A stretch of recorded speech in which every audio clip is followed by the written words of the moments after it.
నేను ఏమేమైతే కాన్సెప్ట్స్ చెప్పానో దాని సరౌండింగ్ కి సంబంధించిన క్వశ్చన్స్ అన్ని కూడా మీ మెటీరియల్ నుంచి రివైజ్ చేసుకుని, పర్టికులర్లీ ఈ మెటీరియల్స్ చదవండి అని చెప్పను. ఎగ్జామ్స్ ముందు మెటీరియల్ మార్చడం అస్సలు మంచి పద్ధతి కాదు. ఎందుకంటే సంవత్సరం మొత్తం చదివింది ఒకటైతే లాస్ట్ లోకి వచ్చిన తర్వాత వేరే చదవమని చెప్పారనుకోండి, అంతకంటే తెలివి తక్కువ టీచర్ ఉండడు, స్టూడెంట్ ఉండడు. కాబట్టి సంవత్సరం మొత్తం ఏ మెటీరియల్స్ అయితే చదివారో అది మంచిది కానివ్వండి, చెడ్డది కానివ్వండి, లాస్ట్ లో కూడా అదే మెటీరియల్ ని కొనసాగించండి. రెండోది, ఇక్కడ చాలా మంది స్టూడెంట్స్ లాస్ట్ లో కొన్ని బుక్స్, జస్ట్ పాస్ అయ్యే బుక్స్, మళ్ళీ చెప్తున్నాను, అవి పాస్ అవ్వడానికి మాత్రమే పనికొచ్చే బుక్స్, అంతే తప్ప 100% మార్క్స్ ని తెచ్చుకోవడానికి పనికొచ్చే బుక్స్ కాదు. ఓకేనా?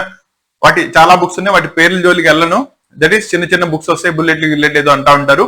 ఆ బుక్స్ లో క్వశ్చన్స్ చూసుకోండి కానీ ఆన్సర్స్ వాటిల్లో చదవమాకండి. ఓకేనా? ఎందుకంటే అవి జస్ట్ పాస్ అవ్వాలి అనుకునే స్టూడెంట్ రాసేది, అంతే తప్ప ఆ కంటెంట్ ఫుల్ మార్క్స్ గెయిన్ చేయాలి అనుకునే వాళ్ళకి పనికి రాదు. క్లారిటీ వచ్చిందా? దీన్ని మళ్ళీ చెప్తున్నాను, జాగ్రత్తగా దృష్టిలో పెట్టుకోండి. మీ మెయిన్ మెటీరియల్, కోర్స్ మెటీరియల్ ఏవైతే ఉంటుందో వాటిల్లోంచి ఆ క్వశ్చన్స్ చదవండి, ప్రాబ్లం లేదు. అర్థమైందా?